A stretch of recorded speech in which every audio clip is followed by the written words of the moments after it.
Le livre de Job. Au livre de Job, au chapitre 22, les versets 21 à 30.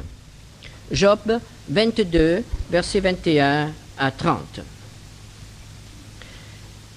Attache-toi donc à Dieu et tu auras la paix. Tu jouiras ainsi du bonheur. Reçois de sa bouche instruction et mets dans ton cœur ses paroles. Tu seras rétabli si tu reviens au Tout-Puissant, si tu éloignes l'iniquité de ta tente. Jette l'or dans la poussière, l'or d'Ophir parmi les cailloux des torrents, et le Tout-Puissant sera ton or, ton argent, ta richesse. Alors tu feras du Tout-Puissant tes délices, tu élèveras vers Dieu ta face, tu le prieras et il t'exaucera, et tu accompliras tes vœux. À tes résolutions répondra le succès, sur tes sentiers brillera la lumière. Vienne l'humiliation, tu prieras pour ton relèvement. Dieu secourt celui dont le regard est abattu. Il délivrera même le coupable qui devra son salut à la pureté de tes mains. Jette l'or dans la poussière, l'or d'Ophir parmi les cailloux du torrent. Étrange conseil. Jeter son or et le jeter au torrent pour qu'il soit emporté au loin. Étrange conseil que nous trouvons dans la bouche d'un homme qui a certainement de l'or,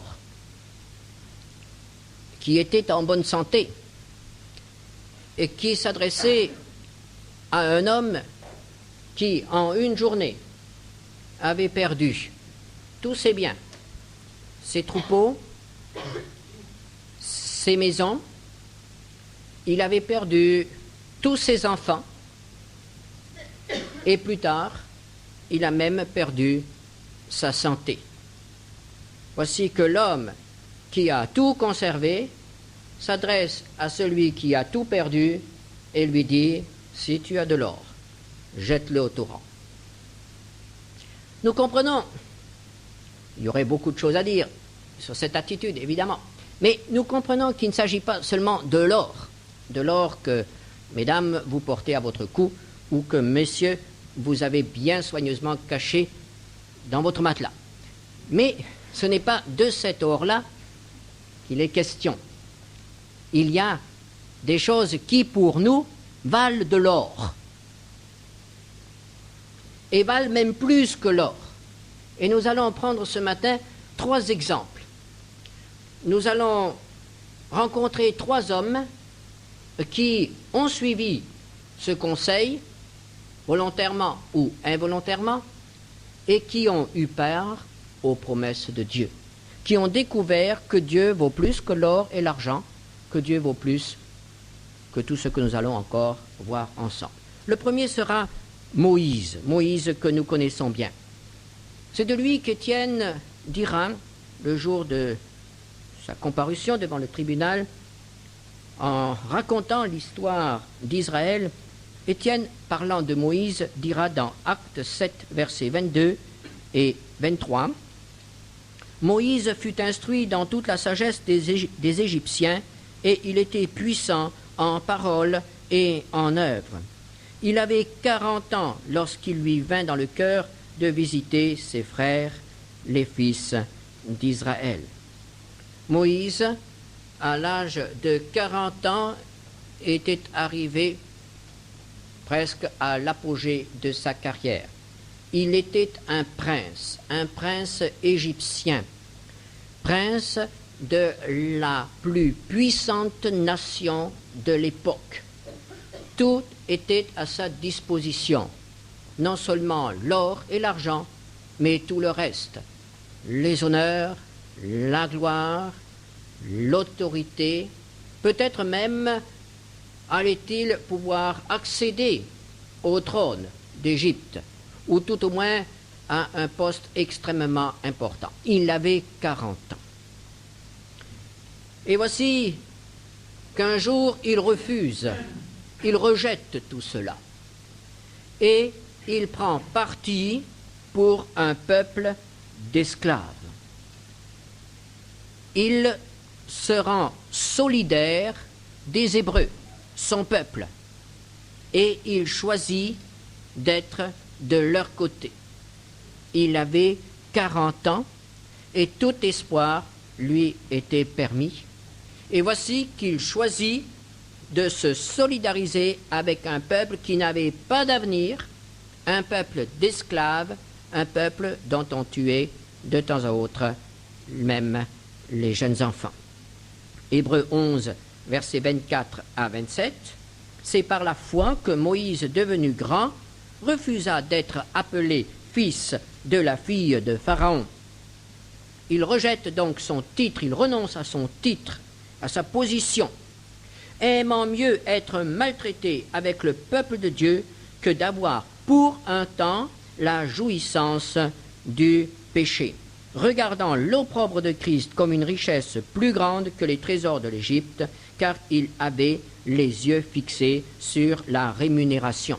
C'est par la foi qu'il quitta l'Égypte sans être effrayé de la colère du roi, car il se montra ferme comme voyant celui qui est invisible.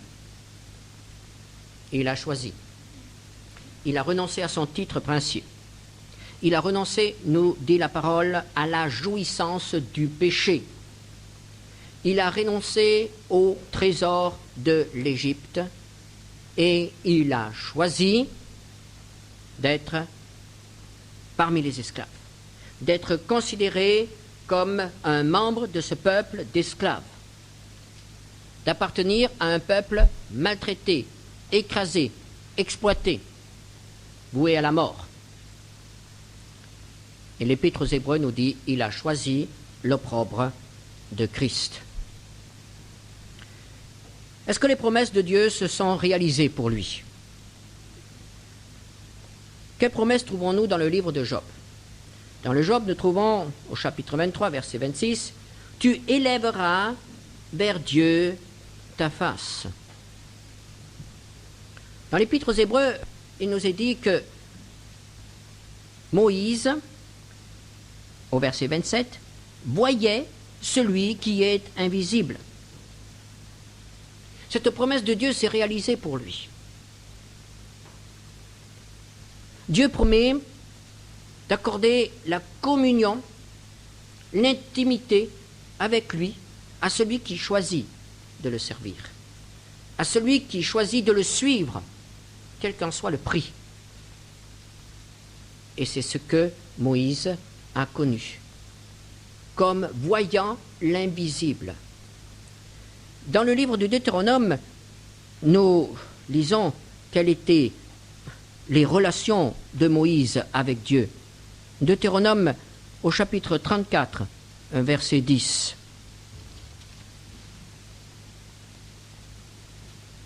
Il n'a plus paru en Israël de prophète semblable à Moïse que l'Éternel connaissait face à face. Ou plutôt que lui connaissait face à face. La communion avec Dieu. Voilà ce qui est bien plus précieux que l'or, voilà ce qui est bien plus précieux que l'honneur, ce qui est bien plus précieux que la gloire et la puissance, la communion avec Dieu. Job avait également entendu comme promesse au chapitre 23, 22, verset 26, « Alors tu feras du Tout-Puissant tes délices. » Et au verset 28, « Sur tes sentiers brillera la lumière. » Et nous pensons à la colonne de feu, la colonne lumineuse qui précédait le peuple d'Israël dans le désert. Moïse était guidé par la lumière. Et nous pensons aussi à ce phénomène extraordinaire, absolument unique, puisque c'est Moïse seul qui l'a vécu. Quand il revenait de la montagne, quand il revenait de ce face-à-face avec Dieu, nous lisons qu'il était rayonnant de lumière. La lumière irradiait de son visage, au point qu'il mettait un voile. Le face-à-face avec Dieu, la communion avec Dieu, c'est la marche dans la lumière. Toujours dans Job, au verset 30 du chapitre 22, « Il délivrera même le coupable qui devra son salut à la pureté de tes mains. » C'est l'intercession. Celui qui est en communion avec Dieu peut parler à Dieu de tous les autres, du pécheur, des rebelles, de ceux qui ont offensé Dieu. Et c'est ce que Moïse a fait. Israël a échappé à la destruction totale à plusieurs reprises, uniquement grâce à l'intercession de Moïse. Il élevait ses mains vers Dieu et le peuple était pardonné. Les promesses de Dieu se sont réalisées pour Moïse. Mais il a fallu un choix. Et surtout, il a fallu la foi. Est-ce que ce choix est venu spontanément? Est-ce que Moïse vivait dans l'ignorance totale de la situation de son peuple? Peut-être. Mais je pense plutôt qu'il était au courant. Est-ce que ce choix a été spontané ou mûrement réfléchi? Nous n'en savons rien, la Bible ne dit rien. Peut-être que la situation de son peuple tourmentait Moïse depuis longtemps et lui rendait insupportable les plaisirs de la cour. Ou bien, au contraire, cela a été une révélation et à l'âge de 40 ans, il a choisi. Mais ce qui est important, c'est qu'il a choisi.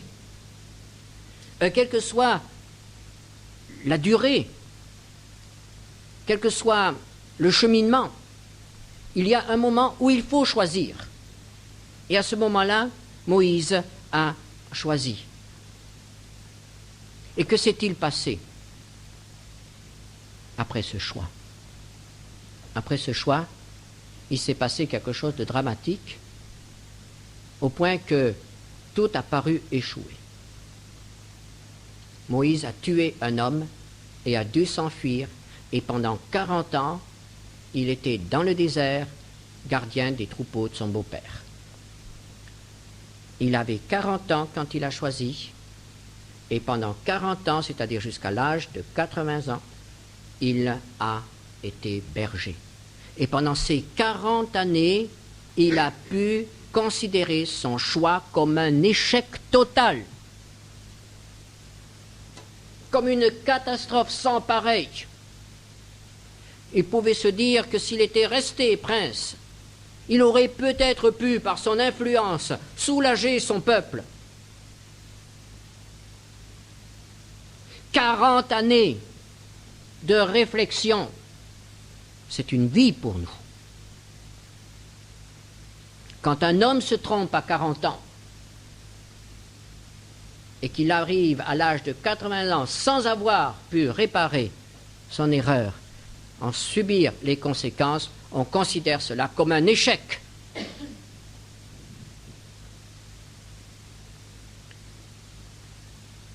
Mais il avait choisi. Et il avait fait le bon choix. Et Dieu s'en est souvenu. Et 40 ans de désert ont mûri cet homme et ont fait de cet homme l'ouvrier de choix dans les mains de Dieu. Et Dieu lui a encore ajouté 40 années de vie. Et nous lisons que quand Moïse est mort à l'âge de 120 ans, ce qui est quand même un âge respectable, il était encore vigoureux et fort et en bonne santé. Pendant 40 ans, il a encore pu servir Dieu et être entre les mains de Dieu un instrument de choix, être l'organisateur du peuple hébreu, en quelque sorte le fondateur de l'État de la nation d'Israël.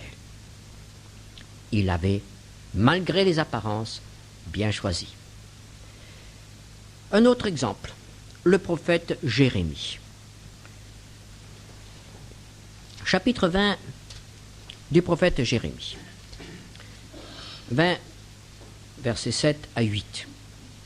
Cet homme vivait plusieurs siècles après Moïse, environ 9 siècles après Moïse, dans une situation extrêmement difficile, puisque Israël était cerné de toutes parts par des ennemis et allait être détruit par les Chaldéens.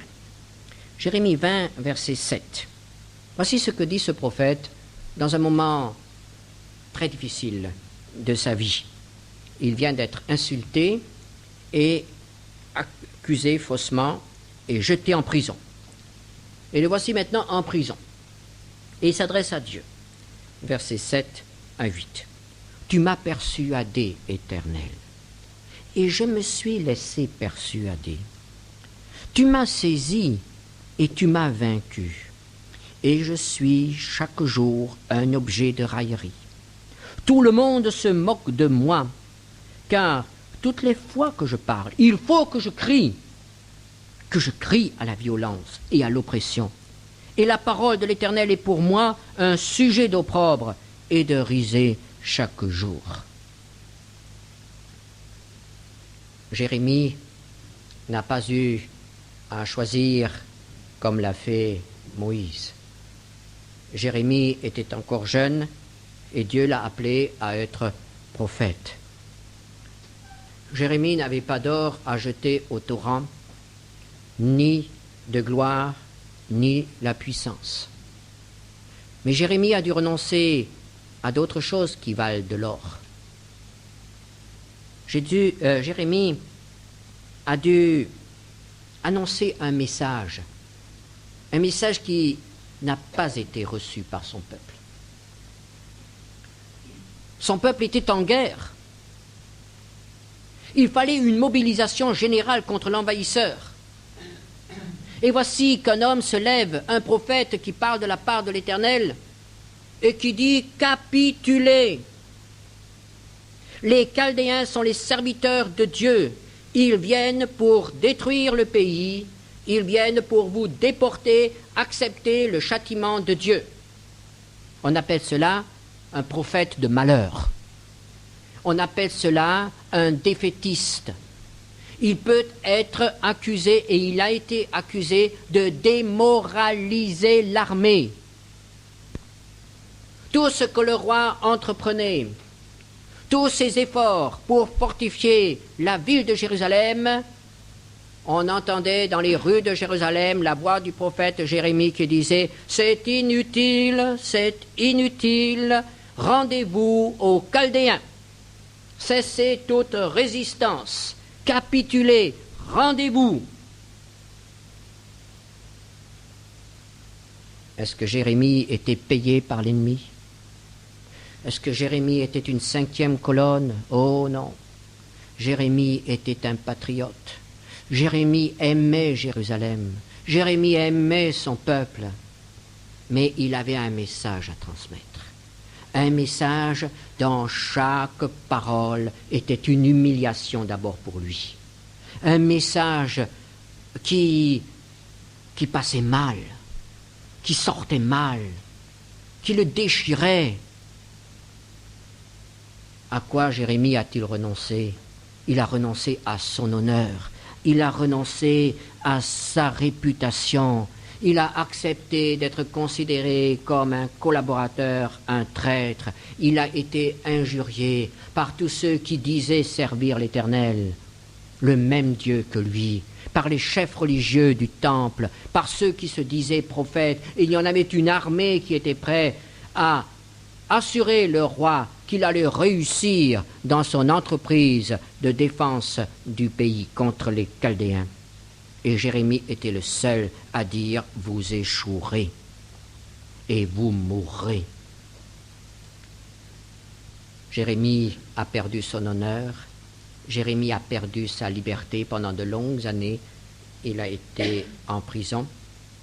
Et Jérémie a même dû renoncer à quelque chose qui est cher au cœur de tout homme, à la création d'un foyer.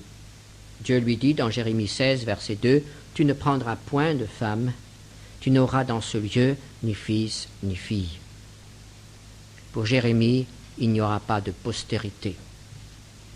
Renoncez à cela. Et il a accepté.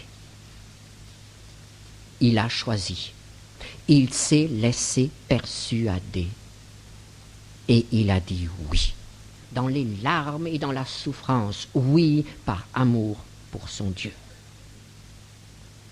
Mais écoutons-le, cet homme.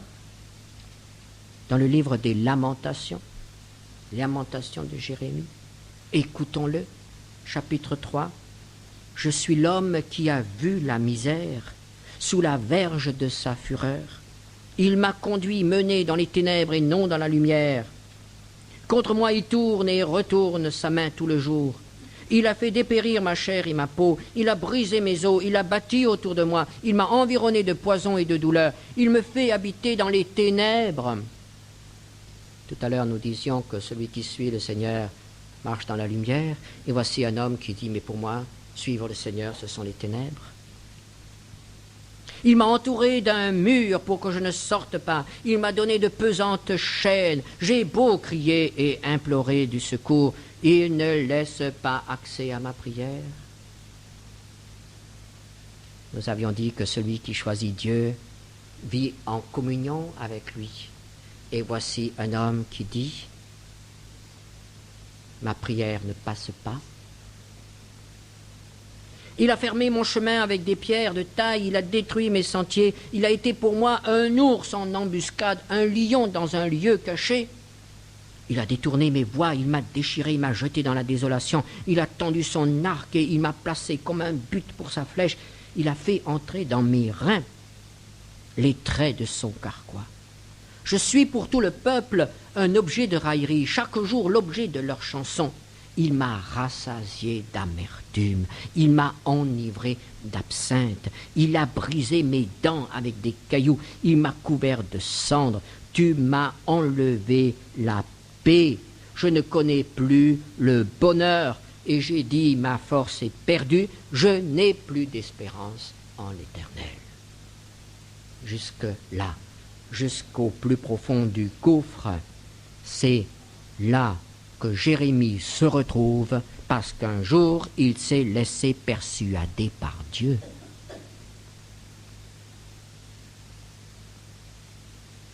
Et pourtant, a-t-il fait le bon choix? A-t-il fait un mauvais choix?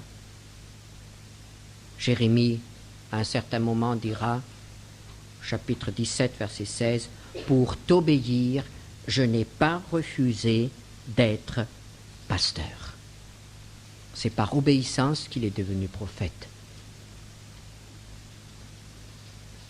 Et pourtant, la promesse subsiste. Si tu renonces à tout, l'Éternel sera pour toi ton ultime recours, ton souverain bien. Est-ce que nous allons trouver cela chez le prophète Jérémie? Oui, bien sûr. Tout de suite après, dans le livre des Lamentations, au chapitre 3, après avoir déversé toute sa souffrance, voici ce que nous lisons. Chapitre 3, verset 22. « Les bontés de l'Éternel ne sont pas épuisées, ses compassions ne sont pas à leur terme, elles se renouvellent chaque matin. Oh, que ta fidélité est grande! L'Éternel est mon partage, mon héritage, mon bien, mon souverain bien, dit mon âme. C'est pourquoi je veux espérer en lui. » Un peu plus loin, il est bon d'attendre en secours, en silence, le secours de l'Éternel. Et Jérémie deviendra, pour son peuple, pendant cette période, mais surtout plus tard et jusqu'à nos jours, pour nous aussi, le grand prophète de l'espérance. Parce que Jérémie n'a pas seulement annoncé la destruction de Jérusalem, mais il a aussi annoncé la durée de la déportation. Il a annoncé également le retour à Jérusalem. Et il a surtout annoncé la grande, grande alliance avec le Seigneur Jésus-Christ. Il est le prophète de la nouvelle alliance. Jérémie 31, versets 22 à 23. Jusque à quand seras-tu, 27 à 28. Voici les jours viennent, dit l'Éternel, où j'ensemencerai la maison d'Israël et la maison de Juda, d'une semence d'hommes et d'une semence de bêtes. Et comme j'ai veillé sur eux pour arracher, abattre, détruire, ruiner et faire du mal, ainsi je veillerai sur eux pour bâtir et pour planter.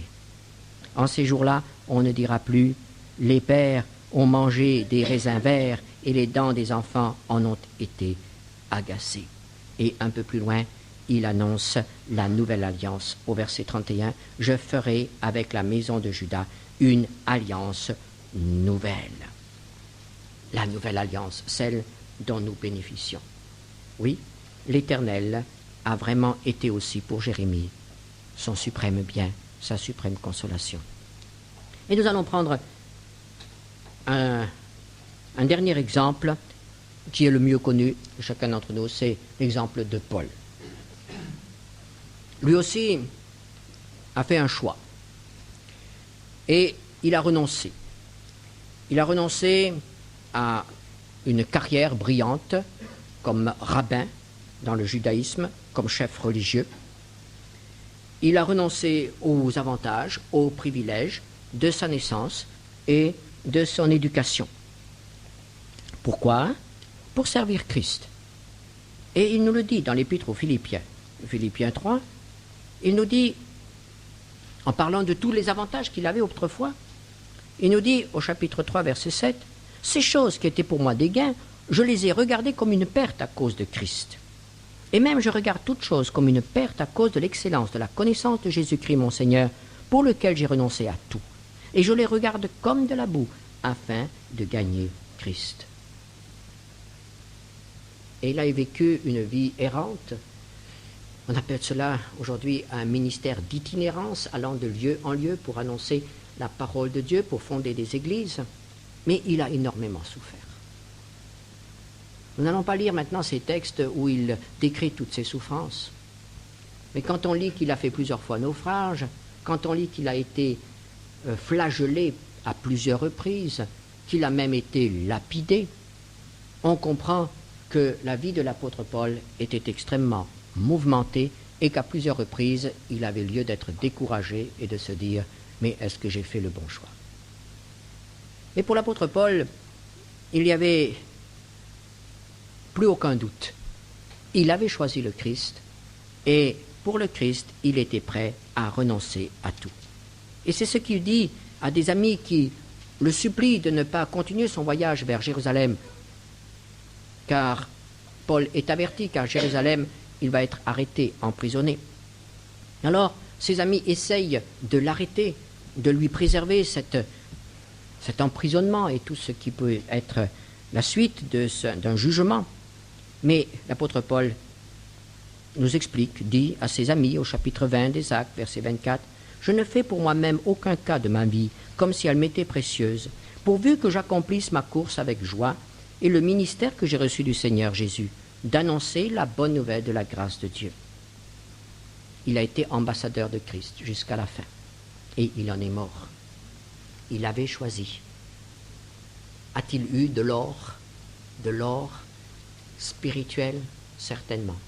Il parle de tous les convertis, il parle de toutes les églises, et il dit, vous êtes ma couronne. A-t-il eu du fruit?